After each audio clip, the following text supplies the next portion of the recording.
Quatrième et avant-dernier numéro du débat de Nana FM de cette semaine. Mesdames et messieurs, bonjour et bienvenue. Selon les chiffres du ministre en charge de la Santé, le Togo dispose actuellement plus d'1 million de doses de vaccins anti-Covid. 500 000 nouvelles doses d'ailleurs de Johnson & Johnson ont été livrées dimanche, un don de la Banque mondiale.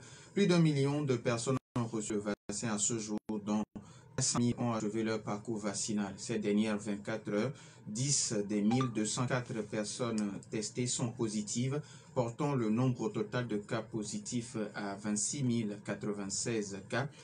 43 nouvelles personnes ont été déclarées guéries par les autorités sanitaires.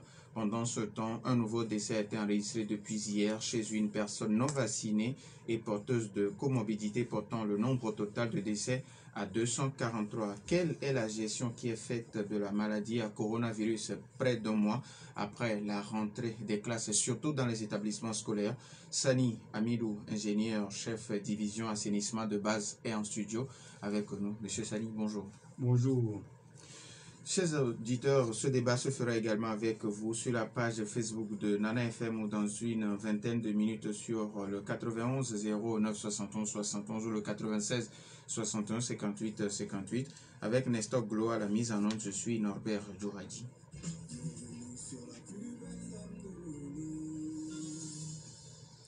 Une fois encore, merci de nous suivre et bienvenue. Alors, Monsieur Sani, quelle est à ce jour la situation de Covid plus d'un mois après la rentrée, surtout au niveau des établissements scolaires?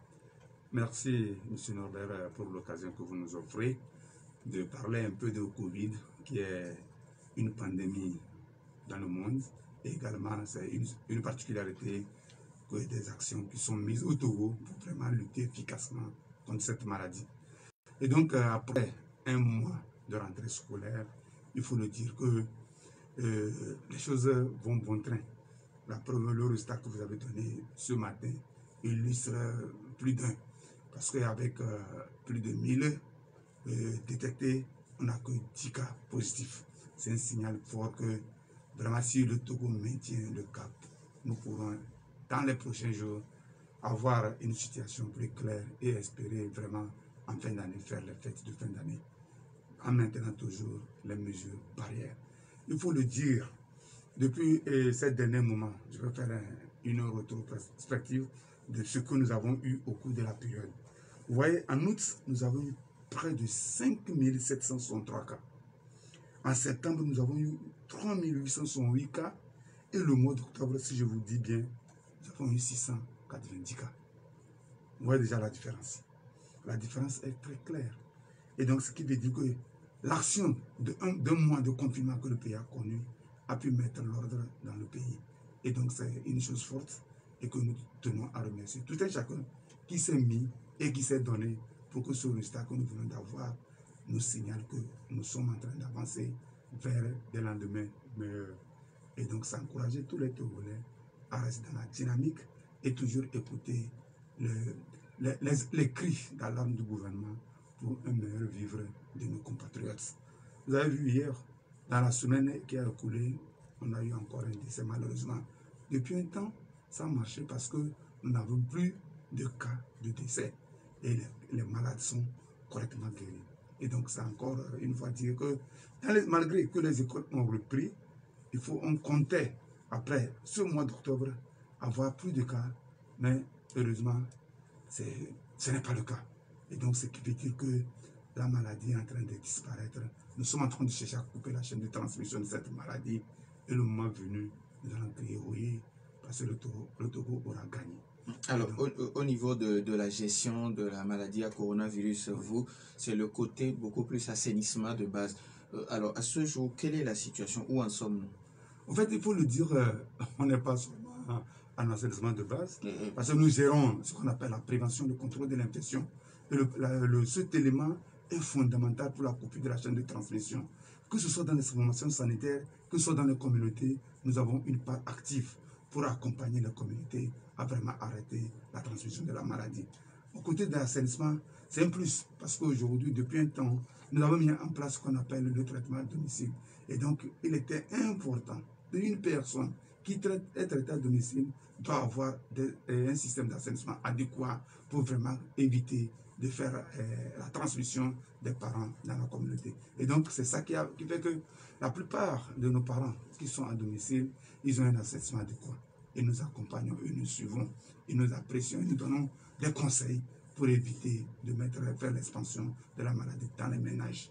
Dans les centres de santé, comme je l'ai dit, il y a un système, le système d'assainissement qui est plus là, la gestion des déchets, la gestion des eaux usées. Et puis beaucoup de ces paramètres sont les fondamentaux qui nous poussent vraiment à beaucoup travailler dans les écoles et dans les centres de santé et partout dans la communauté. Alors, quand on va dans les établissements scolaires, que ce soit dans les centres de formation sanitaire ou que ce soit dans les ménages, on constate que la plupart des familles togolaises ont mis en place des dispositifs de lave-mains pour permettre à tout visiteur de se laver les mains. Alors, ces eaux usées sont pour la plupart jetées dans la nature. Est-ce que ça n'a pas d'autre effet sur notre santé? Ok, merci beaucoup. En fait, il faut le dire, à la pandémie qui est arrivée au pays, donc nous félicitons tous les Togolais, vraiment, on a senti une mobilisation autour des dispositifs de lavage des mains. Et c'est vraiment un élément fort. Et dans les ODD, le lavage de mains représente un indicateur fort et que nous devons vraiment l'appréhender et le prendre en compte parce qu'en lui seul, il réduit près de 44% d'exposition aux communautés.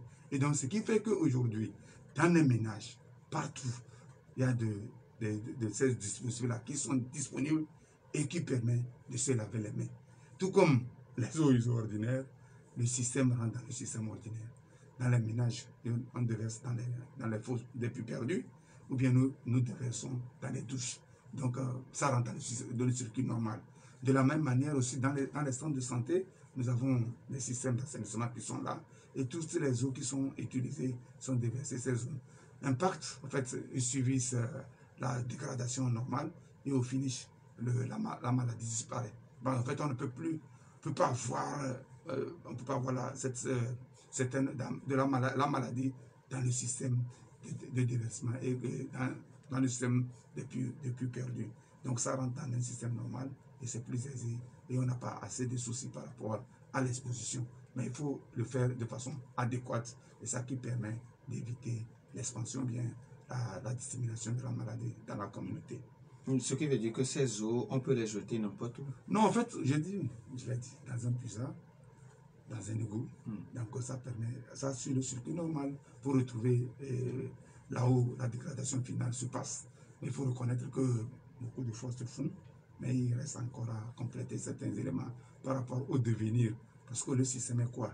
Il faut que quand une eau souillée et usée, elle doit subir un traitement primaire, secondaire, voire même tertiaire avant de rentrer dans le système, qu'on peut réutiliser même.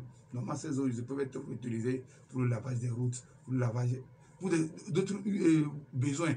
Parce qu'au finish, quand l'eau est traitée, elle devient une eau propre on injecte certaines substances pour détruire la flore microbienne qui reste à l'intérieur et au finish, on peut l'utiliser pour d'autres fins. Mais pour l'instant, le Togo n'a pas encore ce problème parce que nous avons en abondance de l'eau et donc on n'est pas encore entré à pouvoir réutiliser les eaux usées pour d'autres fins. Alors, est-ce qu'on est sûr que ces eaux usées que nous déversons tous les jours sans traitement ne va pas affecter notre nappe phréatique? Oui, c'est la quantité qui est importante. Pour l'instant, elle n'est pas trop forte. Donc, ce qui fait que vous faites le plus souvent, vous comprenez avec moi que dans les ménages, nous avons un système. Si vous avez une fosse septique au finish, vous avez un puisard. Et si vous avez les eaux vannes, les eaux de douche et les eaux de cuisine, il y a un autre puisard qui est suivi. Et puis à partir de là, ça permet au fait de faire une infiltration et au finish, la matière, les bactéries sont détruites et on a de l'eau qui rentre dans le sous-sol. Donc vous savez, notre zone est très sableuse, donc il y a une infiltration qui est très poussée et l'eau qui part jusqu'à la nappe, elle prend un peu de temps. Sachant bien aussi vers la basse ville de Lomé, la nappe, le sol, c'est là qu'il faut vraiment renforcer la gestion des eaux usées pour éviter la pollution de notre nappe phréatique. Alors, la communauté internationale observe chaque 19 novembre la journée mondiale des toilettes. Monsieur Sani, est-ce qu'aujourd'hui vous avez un nombre chiffré de taux de couverture sur le plan national? Oui, merci, il faut le dire. Il y a une enquête qui est faite tout récemment, en 2017. En fait, quand il n'y a pas d'enquête, on ne peut pas déjà... Parce que c'est des actes qui se font. Et c'est après une évaluation qu'on peut dire, voilà la couverture. Mais il faut le dire, la dernière enquête qui est faite en 2017 donne des couvertures acceptables pour le Togo. En milieu rural, donc vous pouvez déjà constater que nous sommes à près de 66,7 de la population togolaise qui défèque à l'air libre. Ça, c'est un élément. Donc, c'est-à-dire que quoi? Si c'est un 6,2 défèque à l'air libre, ce qui veut dire que 33,3% encore ont des ouvrages d'assainissement en milieu rural. En milieu urbain, nous sommes à près de 72,8%. Donc, qui ont au moins des ouvrages d'assainissement, ce qui veut dire que 28, quelque chose n'ont pas d'ouvrage d'assainissement. Et donc, nous avons la vision 2030 où le Togo doit aussi arriver à l'universel. À l'universel, c'est-à-dire que disposer chacun en ce qui le concerne un ouvrage pour sa maison, surtout l'accent sur le latrines familiales, et puis des latrines institutionnelles. Les latrines institutionnelles, c'est les latrines au niveau des centres de santé, les latrines au niveau des écoles et les latrines sur les lieux publics. Donc, c'est tous ces aspects qui rentrent en ligne de compte pour nous dire à l'universel, le Togo va atteindre l'objectif. Mais on met l'accent sur les populations, surtout en milieu familial, parce que là, les ouvrages sont bien entretenus et ça aide la communauté à vraiment lutter efficacement contre les maladies. Mais en milieu scolaire et en milieu de centre de santé, ça c'est, comme je le dis, c'est les latrines institutionnels et c'est les partenaires, c'est le gouvernement qui apporte leur appui pour vraiment réaliser ces ouvrages. Et qu'aujourd'hui, le Togo dispose depuis 2017 un document d'initiative Togo Standard, c'est-à-dire 2017-2030, qui est déjà élaboré et qui était à valeur de 103 milliards. Et donc aujourd'hui, beaucoup de mobilisations sont en train d'être faites pour vraiment faire la couverture universelle à l'horizon 2030. Et comme chaque année, le 19 novembre de chaque année, il est important que nous rappelons toutes les communautés que vraiment disposer d'un ouvrage d'assainissement, c'est un bien. C'est un bien d'abord pour nous, hein, et c'est un bien pour la communauté, et c'est un bien pour les Togolais. Parce que quand vous n'avez pas un ouvrage d'assainissement, j'ai toujours dit un élément simple. Je mange. Après avoir mangé, qu'est-ce que je fais? Je vais aux toilettes et je n'ai pas de toilette. Qu'est-ce qui se passe? Les gens vont déféquer à l'air libre. Et donc, quand on défèque à l'air libre, on expose plus d'un millier de personnes. Même au village, les gens se plaignent aujourd'hui parce que les poules qui picotent les fesses, ces poules meurent. Et les communautés se plaignent parce que ces poules qui meurent, c'est leur économie qui part. Et donc, on va avec les nouvelles donnes par rapport à ces éléments de disposer d'ouvrages individuels, chacun y fait, et que les populations aujourd'hui, dans des zones où nous avons mis en place ce qu'on appelle l'assainissement total piloté par les communautés, des résultats sont concluants. Les poules ont la paix, on peut en manger la verdure qui est autour des maisons. Donc tout ça là rentre en ligne de compte pour améliorer le vécu quotidien du Togolais. Alors, ces chiffres que vous venez de donner datent de 2017, ce qui veut dire que de 2017 à nos jours, rien n'a été fait. Beaucoup de choses ont été faites. C'est pourquoi aujourd'hui, avec les partenaires comme l'OMS et puis l'UNICEF, nous sommes en train de mettre en place ce qu'on appelle le GLAS. Le GLAS, c'est un outil, tous les 2 ans, capitalise les entrées. Et donc, c'est à partir de ces éléments que le Joint Monitoring Programme met en place les informations et fait des triangulations pour donner la situation de l'assainissement dans le Togo. Et donc, il faut dire qu'aujourd'hui, on a beaucoup évolué. Nous avons beaucoup évolué parce que, par rapport si je donne les chiffres de Joint Monitoring Programme tout de suite, les gens vont dire nous sommes en train de beaucoup avancer. Mais il est important que l'enquête que nous avons faite, toujours tenu compte de ça, en cherchant chaque fois ce qui est évalué au plan mondial pour donner une meilleure. Au plan mondial, si vous voyez les chiffres du pays, c'est des chiffres qui sont bons. Mais nous, on s'en tient au plan et Togo, ce que nous avons fait par rapport au MIS. D'autres enquêtes qui sont en train d'être faites. Bientôt, on aura le recensement général de la population qui va nous donner encore d'autres informations qui vont nous permettre de nous assurer que nos chiffres sont également bons et nous allons espérer avoir de meilleurs résultats dans la lutte contre les problèmes de défécation à l'air libre Togo. Les auditeurs ont maintenant la possibilité de nous appeler sur le 91 09 71 71 ou le 96 61 58 58 avant que les auditeurs n'appellent. Alors, quelles sont les activités au programme? Vous l'avez si bien dit, c'est le moment de rappeler aux populations. Ok, nous avons un premier auditeur en ligne. Nana FM, allô? Oui. Allô? Oui, bonjour. Bonjour. Pélé, comment allez-vous? Oh, très bien. Allez-y. Bon, je salue notre invité. Et bonjour. Oui, aujourd'hui, à la rentrée scolaire, un mois et demi, bon, on voit que les choses évoluent. Mais au niveau de nos établissements, de la croix et la bannière, c'est-à-dire à Lomé, on fait avec. Mais à l'intérieur, c'est grave. C'est-à-dire, lorsqu'on parle de la police, et que le Togo est champion en Afrique, et qu'on voit cette situation-là, ça n'aura que tous les autres pays qui sont en 2021. C'est là où moi je dis que, avec cette Covid-là, ce n'est pas une maladie pour l'Afrique. C'est-à-dire que ça me donne, quand on parle de la distanciation, je ne sais pas, cette mesure barrière-là, c'est ça qui m'a frustré, je n'arrive pas à comprendre réellement ce qu'on parle de la distanciation. Après, j'aimerais qu'on enlève cette mesure barrière-là pour que, économiquement, ça ne tue pas la population. Quand je vois ce qui se passe dans nos marchés, là, parlons plus de la distanciation, parlons des choses et que ça peut évoluer. Donc, au niveau aussi, pour mobiliser la population à aller se vacciner, c'est une bonne guerre. Vous laissez des gens rentrer au stade avec leur carte de vaccination. Laissez les gens passer les frontières avec leur carnet de vaccination. Le gouvernement ne veut pas, même vous que la chose évolue, on ne comprend pas bien. Pelé. Oui, bon, merci beaucoup. 91 09 71 71 ou le 96 61 58 58. Nous avons un autre auditeur en FM. Allô? Allô? Bonjour Tata Raguel. Oui, bonjour. Et allez-y. Je salue l'invité. Bon, ce que moi j'ai ajouté, coronavirus, c'est un malheur qui a frappé le monde entier. C'est un malheur. En effet, on dit à Fokou ou bien Boboboy. Bon, ce malheur, ça se traite. Nous sommes en Afrique. Moi, tout d'abord, je remercie le chef de l'État qui a pris soin de nous en sécurité. Je le remercie. Mais ce n'est pas une maladie qu'on doit éviter à tout prix. Tout d'abord, vous avez posé la question que l'eau sale qu'on a utilisée, on verse ça. Ça va où? C'est nous-mêmes qui utilisons ça encore. Donc, on a pour faire ce qu'on va faire. Les élèves, leur cas chimique, chacun traite pour eux. Les bébés des CI. Donc, ce malheur, ça se traite traditionnellement. Et avec la médecine aussi, ça va passer.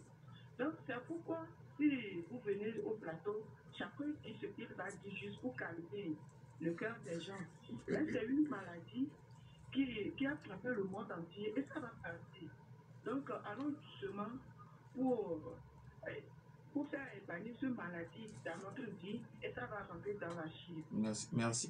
Il y aura un jour, on va oublier qu'il y a un choléra qui a frappé le monde entier. Merci à vous aussi, Tata Raguel. 91 09 71 71 ou le 96 61 58 58. Monsieur Garo, allô? Allô, bonjour. Bonjour. Monsieur Gado. Oui, allez-y. Monsieur Sani, bonjour. Bonjour, Gado. Bon, vous savez, le pouvoir nous a aidé un peu avec l'électricité, ça c'est une bonne chose. Mais vous savez, quand on rentre dans les services, les appareils de l'arme, là, beaucoup sont en panne. Ça dit à quoi? Découragement, je ne sais pas. Si vous faites des tours dans des services, là, vous allez voir beaucoup sont en panne. Bon, maintenant, comment vous pouvez arranger ça? Les aider ou bien comment? Secondo, il faut que le gouvernement aussi allait chercher nos mouvements. Par exemple, quelqu'un qui est déjà vacciné avec cachiné, comme Billy l'a dit, on peut aller au stade quelque part. Comme ça, ça va nous. Je ne sais pas quoi, aider un peu. Merci, bonne journée. Bonne journée à vous aussi, monsieur Garo. 91 09 71 71. Nous avons un autre auditeur en FM. Allô? Allô, bonjour. Michel, bonjour. Oui, bonjour, monsieur Norbert. Allez-y. Je voudrais poser deux questions à notre invité. Oui. À chaque fois qu'on veut parler d'un décès, on dit toujours, surtout on dit qu'il n'est pas vacciné. Oui, non vacciné avec des comorbidités. Justement, je veux revenir à ça. Parce que pourquoi les comorbidités toujours? Vous verrez que c'est le dénominateur des morts. Les comorbides, parce qu'il est vacciné ou il n'est pas vacciné. Mais quand la personne est vaccinée, qu'elle est décédée, on n'en parle jamais. Bon, donc ma question c'est de savoir, est-ce que réellement, pourquoi cette façon de faire? Maintenant, la deuxième question c'est que, est-ce que la grippe qui existait au Togo depuis, et que pendant les vacances, les gens les chopent et on se les transmet comme des pains, cette grippe-là n'existe plus aujourd'hui? Parce qu'on a constaté que, mais avec cette histoire de Covid-là, mais franchement, c'est de l'incohérence et de la foi et de la bannière. Merci. Merci à vous aussi, Michel. 91 09 71 71 ou 96 61 58 Nana FM, allô? Allô, bonjour mon directeur. Papa Sibiti, comment allez-vous? Ça va. Bonjour mon docteur. Bonjour, Papa Sibiti. Que Dieu vous bénisse. Ami Arabe. Une bonne dame adouée. Ami. Le président de la République. Moi, je remercie nos gouvernants, surtout le président de la République, qui lutte pour que cette maladie-là passe. Le docteur, chaque fois qu'on veut parler, on nous parle de ceux qui ne sont pas vaccinés, c'est sur eux que la mort est tombée. Je prie le président de la République, parce que c'est lui seul. Je ne veux pas parler du Premier ministre et des autres. C'est lui qui a le droit de taper sur la table. Amenez-moi ça. Il faut voir un président d'un autre État, c'est lui. Personne ne peut prendre l'engagement sans lui. Maintenant, si vous êtes père, vous devez vous marier, nourrir des enfants. Et si vous êtes grand-père, comme moi, vous avez des petits-fils. Que le président de la République, le Togo, lutte pour que cette maladie passe. Parce que si vous avez un cœur de voir vos enfants, 6, 7 ans, 8 ans, même 10 ans, toujours vaccinés à la bouche, c'est difficile. Encore nos petits-enfants. Je vous prie, les journalistes, faites votre travail, les docteurs, le président de la République, pour que cette maladie passe le plus tôt que possible au Togo. Quand on a appliqué certains services à tête, pour les autres pays, nous sommes interdépendants, mais c'est ce que je demande au président de la République. Que les gens cessent de dire n'importe quoi à la radio quand il vient. Merci beaucoup. Merci à vous aussi, Papa Sibiti. 91 09 71 71 ou le 96 61 58 58. On prend le dernier auditeur, on donne la possibilité à l'invité de répondre. Nana FM, allô? Oui, allô, bonjour. Bonjour. C'est Marina. Marina, oui, allez-y. Oui, je voudrais poser une question à l'invité. Mais pourquoi c'est les décès, les morts de Covid qu'on vous présente tout le temps? Mais qu'est-ce qui se cache derrière cette histoire? Pourquoi ils ne nous donnent pas le nom des autres affections? Franchement, ça sent le récit. Allô? Ok. 91 09 71 71, on bloque les appels pour le moment. Alors, Monsieur Sani, vous avez suivi avec... Oui, j'ai suivi. Alors, Pélé qui parle de la situation au niveau des établissements scolaires. Oui. Il pense qu'à Lomé, on peut faire avec, mais c'est surtout l'intérieur du pays qui pose problème. Bon. En fait, comme il le dit, Lomé c'est une grande ville. Et c'est où se concentre toute la population, presque la majorité de la population togolaise. Et beaucoup d'efforts sont faits pour vraiment aider les écoles à respecter. À la rentrée, quand les choses ont commencé, nous avons mis, toutes nos équipes ont circulé dans les écoles. On essaie de suivre les ouvrages d'assainissement qui sont là. Également sensibiliser les revendeuses denrées alimentaires à l'école. Et ensuite, ils ont donné le paquet. Mais ça ne s'est pas résumé à Lomé seul, parce qu'il y a une décentralisation accrue par rapport à nos services. Dans tous les districts, vous savez, nos services sont là et les rapports ont été envoyés par rapport aux entrées et au suivi qui est en train d'être fait par rapport à ça. Il faut lui dire que les efforts sont faits, mais il reste encore à faire. Il ne faut jamais dire que ce qu'on a, on fait déjà trop beaucoup, mais il faut toujours dire qu'il y a encore à faire. Et nous sommes conscients et nous nous attelons pour vraiment à le faire mieux pour le mieux. Donc ils doivent toujours nous accepter parce que nous avons des éléments qui nous permettent vraiment de travailler et qui demandent que nous nous renforcions davantage. Par rapport à la vaccine, il parlait de se vacciner et puis enlever les restrictions. Oui, c'est vrai, c'est une situation de fait. Si nous devons tenir sur les restrictions, on ne pourra rien faire. Et donc, on fait avec. Donc, c'est des situations. L'élément qui est fondamental, c'est le port de masque. Quand vous portez tous le masque, à un instant donné, le virus tombe et disparaît. Et donc, c'est pourquoi, même quelque chose qu'on dit par rapport à la distanciation, il faut mettre l'accent sur le port de masque. Parce qu'on a donné une distance à laquelle, au fait, c'est la portion que nous faisons sortir de nos bouches qui contamine. Et donc, si ces portions n'ont pas un interrupteur, ce qui veut dire que tomberont et vont partir. Et donc, c'est pourquoi encourager dans les salles de classe que les enfants portent les masques. Et des efforts sont faits et les enseignants en suivent. Nous, on est sortis dans les écoles, nous avons constaté que des efforts sont faits. Il faut toujours encourager ce qui est bien fait. Donc, ensuite, il y a se vacciner. Et la carte aimer la vaccination. En fait, aujourd'hui, j'ai toujours dit un élément.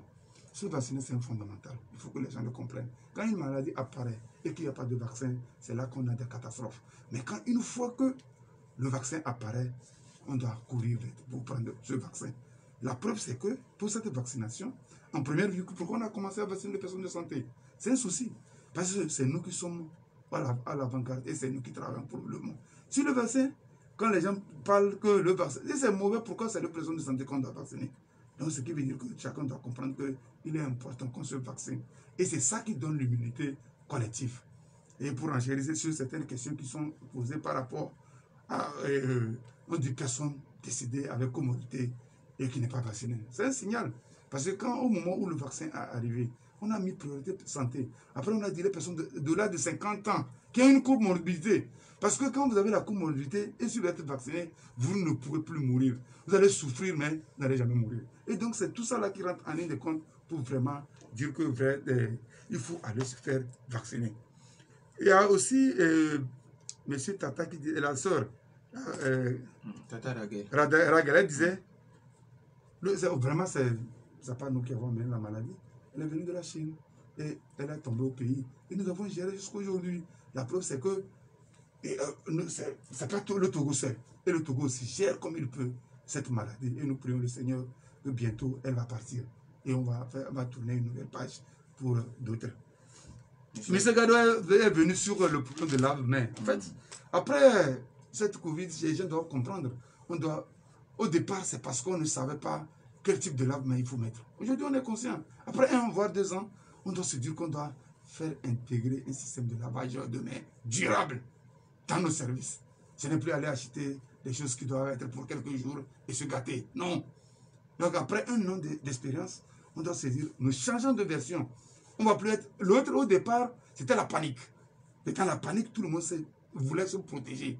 Aujourd'hui, on n'est plus dans la panique, mais on est dans la durabilité. Donc, si je comprends bien, dans les situations de crise, nous rentrons dans le relèvement. Et dans le relèvement, ça demande à ce que nous fassions des choses qui doivent être durables, qui doivent rester. C'est aujourd'hui, comme on le dit, quand vous rentrez dans un restaurant, on va plus dire aux gens de restaurant de ne pas disposer un lavabo digne de son nom, avec du savon qui reste dans le temps.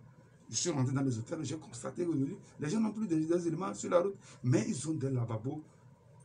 Si vous allez au centre de santé de Kiev, un exemple, depuis la rentrée jusqu'au centre, vous allez constater que les gens, la direction a mis en place un système durable qui ne va même pas se gâter. Ils ont communiqué l'eau usée va directement dans les puisards, et donc ça rentre dans un système complet et on ne veut plus discuter. Donc ce qui veut dire que, comme Gado le dit, encourager chacun à sortir dans la précarité. On n'est plus dans le système de précarité, on est dans le système de durabilité. Que des gens pensent qu'il faut que j'ai un lavabo digne de son nom, avec du savon, et quand les gens arrivent, on ne va plus parler de vouloir aller se laver avec un élément rudimentaire qui était là parce que c'était un sauvetage que nous voudrions. Donc j'encourage chacun à rentrer dans ce sens. Alors, il parle aussi de laisser les gens, parce que on va vacciner la population, laisser les gens vaquer à leurs occupations en présentant le pass vaccinal. Aujourd'hui, vous avez vu déjà, on a un droit pour rentrer dans un lieu administratif, vous devez présenter votre passe comme passe. Et donc, c'est important que chacun le comprenne que se vacciner, c'est un idéal. Vacciner une seule dose, ça n'est pas être je ne suis pas vacciné. Si je prends une dose, je ne suis pas vacciné. Quand je prends une dose de Pfizer, je ne suis pas vacciné. Mais si je prends les 2 doses, en ce moment que je suis complètement vacciné et je crée l'immunité. Et donc ça, c'est pour encourager chacun à vraiment faire les 2 doses. Mais avec Johnson & Johnson, c'est une dose. Et donc vous voyez déjà, aujourd'hui, on n'a pas de problème de vaccin. On a des vaccins. C'est la mobilisation de tous ceux qui restent et qui sont réticents d'aller vite se vacciner et espérer que vraiment le Togo va rentrer dans l'immunité collective pour les 60% que nous espérons. Et donc, c'est à partir de là que nous espérons que ça va nous donner beaucoup d'avantages.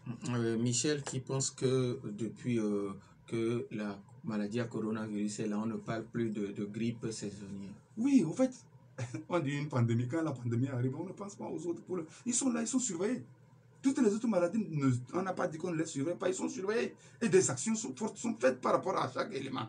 Donc, il faut comprendre que pour l'instant, ce qui peut déjà prendre un nombre, parce que ouais, Covid, c'est beaucoup de gens qui sont contaminés sur les champs. Et ensuite, le risque fort, c'est qu'il y a la mort. Et quand il y a des morts, vraiment, même le mort même est dangereux pour nous. Donc, ce qui veut dire qu'il est mieux de vraiment s'attarder à une pandémie que de s'attarder au reste. Le reste, là, ils sont suivis. Parce que la direction de la lutte contre la maladie et la division des surveillances de la maladie et de la riposte font beaucoup d'efforts. Parce que la surveillance, comme on le dit, on a 2 types de surveillance, la surveillance passive et la surveillance active. La surveillance passive, chaque semaine, tous les services de santé envoient leurs rapports de leur surveillance de toutes les maladies et qui sont capitalisés. Et donc, au niveau de la division de santé et surveillance, il y a tous ces éléments qui sont disponibles et qu'on suit et des actions sont données. Parce qu'on rend compte au ministre de chaque semaine de ce qui arrive et le ministre prend des dispositions pour améliorer le vécu de toutes les communautés. La grippe saisonnière, elle n'est pas laissée pour compte, mais elle est surveillée. Alors, selon lui, depuis que les vaccins ont commencé, on parle que de morts non vaccinés avec comorbidité. Bien sûr. Et pour lui, c'est une mauvaise façon de procéder. Non, ce n'est pas une mauvaise façon de procéder. Il faut qu'on comprenne. Il faut qu'on sache qui est mort. Et s'il est mort, de quoi il est mort. Parce que depuis avant la mort et avant que le Covid ne soit, et quand on a commencé sans vaccination, on décrivait de quoi la personne est morte. Mais lorsque le vaccin est arrivé, on a dit prioritairement aux personnes de santé, aux personnes âgées de 50 ans avec comorbidité, ce qui veut dire que c'est un élément fondamental sur lequel on dit que c'est les personnes à risque. Et ces personnes à risque, si on les vaccine, ils sont vaccinés, ce qui veut dire qu'ils ne peuvent pas aller jusqu'à la mort. Et donc c'est pourquoi l'accent est mis pour interpeller chacun de nous, qui sache que j'ai une comorbidité, que j'aille me faire vacciner pour éviter que je ne sois pas exposé jusqu'à la mort. Et donc ça, c'est un indicateur fort qu'on ne blague pas avec. Et donc qu'ils acceptent ça et encouragent ceux qui ont des comorbidités de vraiment se faire vacciner. On a dit. Oui. Et Papa Sibiti qui pense qu'il faut encourager les populations, les mobiliser à aller se faire vacciner pour qu'il n'y ait pas de ces morts qu'on dénombre. Bien sûr, Papa Sibiti dit la réalité. C'est ça pourquoi nous ne continuons pas à communiquer. Aujourd'hui, dans le temps, les vaccins, on n'avait pas tout. Nous sommes le pays qui a gagné beaucoup de vaccins dans la sous-région. Et aujourd'hui, on a une pléthore. Vous voyez, Sinovac, Pfizer, AstraZeneca et ensuite Johnson & Johnson. Beaucoup de pays, ils viennent d'avoir leur première dose. Or, le Togo a déjà reçu plusieurs doses. C'est un signal fort de ce que nous faites de notre gestion de notre Covid. Même le ministre de la Santé dit que nous avons à ce jour 1 million de doses disponibles. Bien sûr. Donc, il y en a.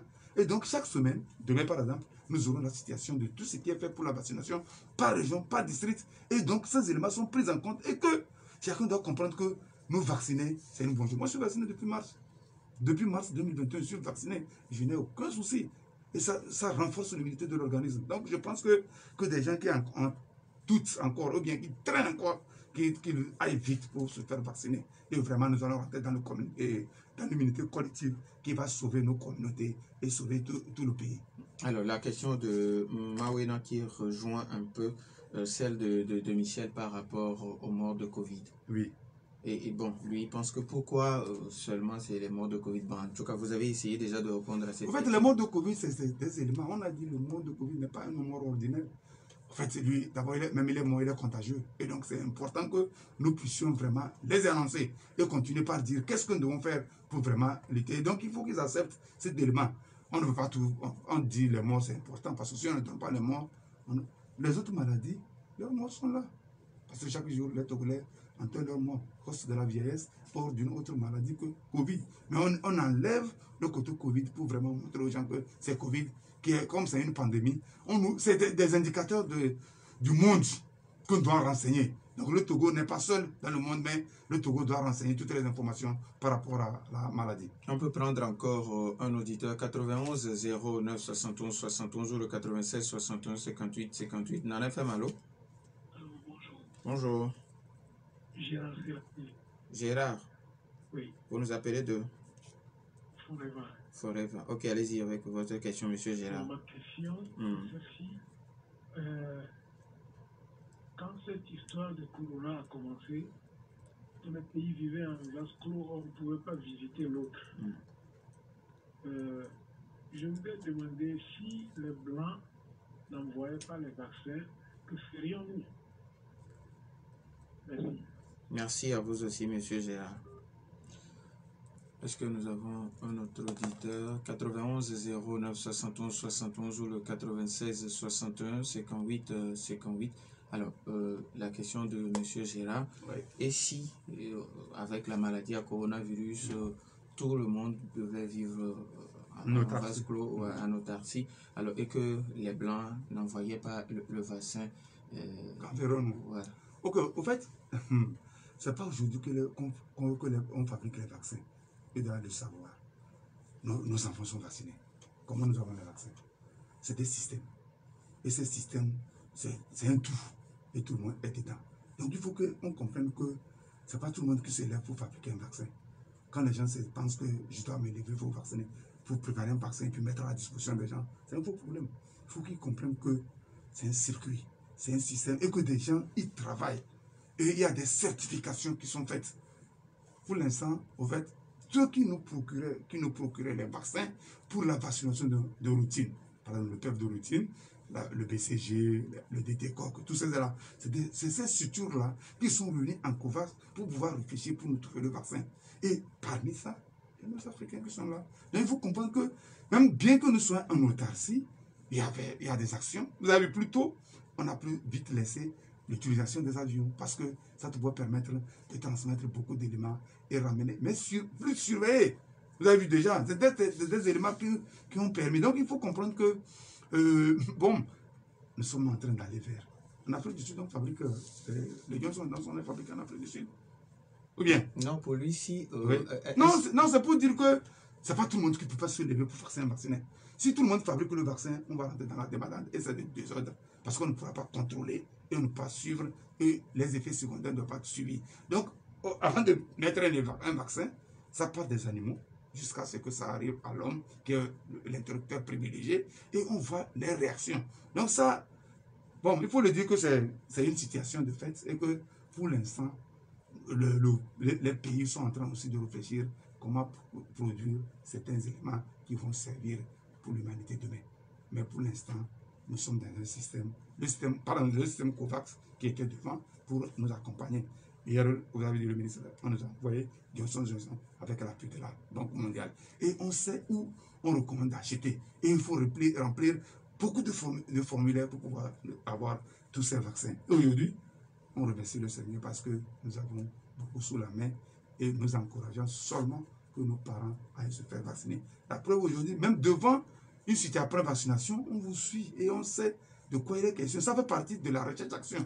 Et donc, autour de tout ce qui est en train d'être fait, on encourage chacun vraiment à aller vers, encourager la communauté pour se faire vacciner, se protéger contre cette maladie. Alors, la question même de Gérard, c'est de savoir, est-ce que le Togo ne réfléchit pas à demander, comme certains pays l'ont fait, à demander à ces firmes-là de nous donner l'agrément pour que nous aussi, avec la capacité qu'on a de produire les vaccins chez nous? Oui, c'est des alternatives. Quand on n'a pas encore la capacité de pouvoir faire certains éléments, on accepte ce qui arrive et le temps de... Ce n'est pas dire que le Togo n'est pas en train de réfléchir pour faire ça, parce qu'il y a des laboratoires qui existent, et bel et bien. Au départ, même avant que le Pfizer arrive, les gens ne pensaient pas qu'on avait des laboratoires pour la conservation de vaccins. Vous savez, ça monte 70 degrés. Or, au Togo, nous avons ces frigos-là qui peuvent conserver jusqu'à 70 degrés. Parce qu'au niveau du laboratoire, beaucoup de choses sont en train de faire. Donc, en fait, c'est un appel qui fait à nos chefs de laboratoire de penser vraiment que le Togo aussi en dispose certains éléments qui peuvent nous aider. Donc, tout le monde nous suit. Je pense que ça va être les prochaines étapes pour vraiment être dans la dynamique mondiale. Alors, la dernière question, c'est relative à la journée mondiale des toilettes. Oui. Qu'est-ce que la direction de l'assainissement de base fait, surtout avec les communes, pour que on puisse couvrir un grand nombre de ménages en matière de toilettes? Ok, merci beaucoup. Aujourd'hui, vous savez, la journée mondiale des toilettes, c'est chaque année, le 19 novembre chaque année. Et il est fondamental que nous rappelons aux parents que disposer d'une latrine, c'est un besoin vital. Un besoin vital et que nous devons, nous tous, faire un effort. Parce qu'aujourd'hui, on se dit, je n'ai pas de latrine. Je fais quoi? C'est un souci. Et donc, le pays, comme je l'ai dit tout de suite, en milieu naturel, en milieu familial, c'est un devoir des familles. Que chaque famille se dise que je dois disposer d'un ouvrage. Le gouvernement peut venir en appui des vulnérables. Ça, c'est des éléments. En milieu scolaire, là, c'est les partenaires et le gouvernement qui peuvent aider. En milieu de soins, des lieux collectifs. Donc, c'est l'apanage des institutions, des choses. Et donc, c'est encourager aujourd'hui ce qui est difficile pour la plupart de nos problèmes aujourd'hui, c'est un milieu familial. Nous sommes nombreux, on n'a pas de latrine et on guette les nuits pour faire ses besoins et mettre. Donc, c'est une alerte pour dire à chacun que on dit à l'heure 2030, chaque ménage sa latrine. Chaque ménage sa latrine et que chacun devrait faire ce effort pour la disposer. En milieu rural, c'est plus aisé parce qu'on peut faire ce qu'on veut. Mais en milieu urbain, ce n'est pas la même chose. Aujourd'hui, nous sommes en train d'introduire, en dehors du fait qu'une latrine produit des déchets, mais nous sommes en train d'exploiter ces déchets pour faire le biogaz. Ça, c'est une nouveauté qui est en train qui apparaît. Parce qu'en ce moment, le FSS devient de l'or et que des gens vont vouloir le récupérer. Et donc, même si vous avez un étranger chez vous, vous allez le montrer très vite qu'il aille aux toilettes parce que vous avez besoin du gaz. Et l'élément qui s'ajoute, c'est que aujourd'hui, nos restes d'aliments et autres doivent également aussi être déversés parce qu'ils doivent produire du méthane qui va servir à faire la cuisine à domicile. Et donc, nous sommes dans cette promotion. Et donc, dans les prochains jours, nous allons renforcer les capacités de nos collègues pour amener nos communautés à réaliser simplement leur latrine et utiliser les résidus de ces latrines pour faire la cuisine. Donc, ça devient un cycle infernal et que nous devons vivre dans le temps et chacun doit souhaiter disposer d'un ouvrage d'assainissement. Donc, à la journée mondiale de toilettes qui s'annonce le 19 novembre prochain, nous encourageons toutes les familles à faire un effort pour réaliser ou bien suivre. Parce que c'est dans les toilettes qu'on réfléchit beaucoup. Les gens, c'est ceux qui le savent, quand vous rentrez dans vos sanitaires bien faits, c'est là que vous réfléchissez beaucoup et nous encourageons chacun vraiment de se dire, quand je rentre aux toilettes, parce que vous êtes en contact entre vous et votre Dieu. Parce que pour le libérer, ce n'est pas facile. Et donc, j'encourage chacun à faire cet effort vraiment pour pouvoir disposer de son ouvrage d'assainissement dans sa chambre et qu'il l'utilise et qu'il l'entretient très bien pour le bien des Togolais. Nous disons merci à Sani Amidou, ingénieur, chef division assainissement de base. Merci également à Nestor Glo qui a assuré la mise en ordre. Fin de ce débat. Je suis Norbert Djouradi. Bonne suite de nos programmes.